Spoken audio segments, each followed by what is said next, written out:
Presence of God, the Maker, the Creator, in a world picture makes the latter more coherent. If only because there is no God, then we live in chaos. Whereas the figure of God means that there is a certain order of things. Even if we can't understand it for now, there is a chance for us to try to conceive this agenda of the All Father and the algorithms that it's based on.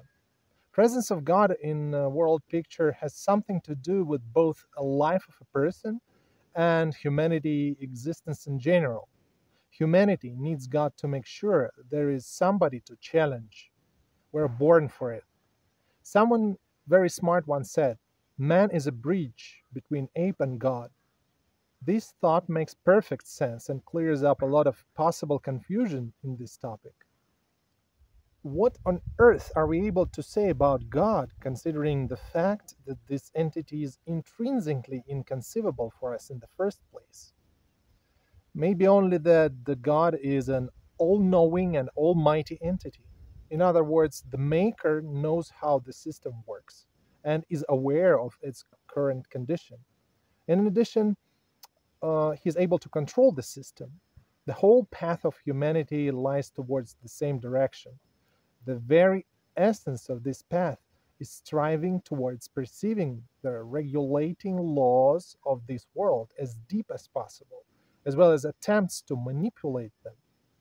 This path represents constant growth of our knowledge of this world and revealing more and more ways to influence it.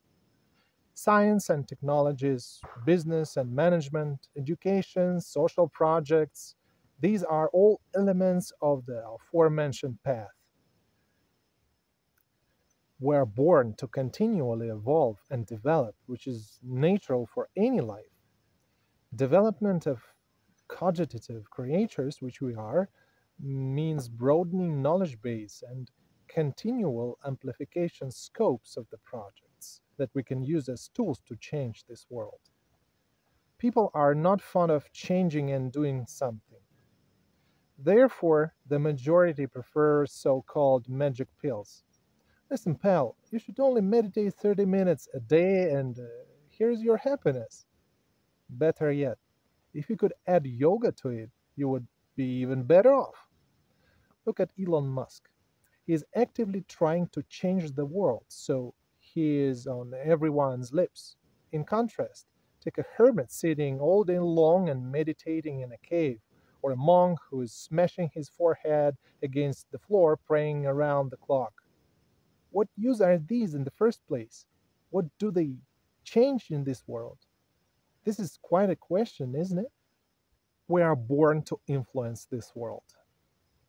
It's a different matter that fear trammels us from it, the fear of changes. But this process is inevitable, and you'd better accept it. Fear strips us of choices. It narrows down our area of choices to a very constricted segment. And add on to that, people usually tend to choose the most unfavorable option.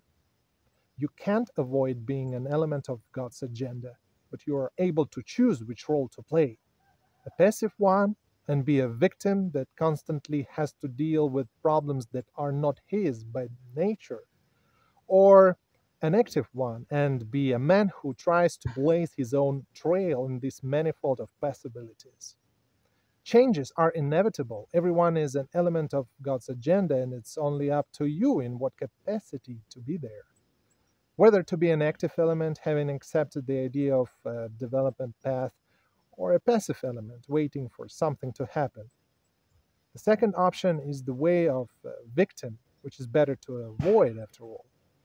Whereas the first one, despite being pretty painful, is more pleasant and interesting at the end of the day.